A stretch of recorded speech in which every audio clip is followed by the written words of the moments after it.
Naglabas ng advisory ang Manila Electric Company o Meralco kung saan sinabi nito na nakatakdang makaranas ng power service interruption ang lungsod ng Maynila at Quezon sa loob yan ng 2 araw.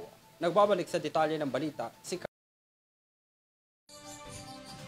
Nakatakdang makaranas ng power service interruption simula May 15 hanggang 16 ang lungsod ng Maynila at Quezon City dahil sa maintenance activities.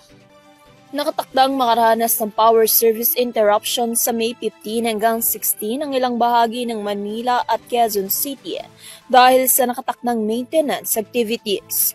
Sa isang advisory na nakapost sa website nito, sinabi ng Manila Electric Company o Meralco na lilipat ito ng mga pasilidad sa kahabaan ng Taft Avenue at Finance Road. Ang mga apektadong lugar sa Miyerkules, May 15 na makakaranas ng interruption sa pagitan ng alas 11:30 ng gabi hanggang pasado alas 12 at sa araw naman ng Huwebes ay makakaranas ng interruption sa pagitan ng alas 6 ng umaga at alas 6:30 ng umaga. Sinabi ng Meralco na mag-a-upgrade din sila ng mga pasilidad sa Zabarte Subdivision, Barangay Kaligayahan, Greater Fairview sa Quezon City at magkakaroon din ng pagsasaayos sa mga pasilidad ng PhilInvest Home Subdivision at Phase 1.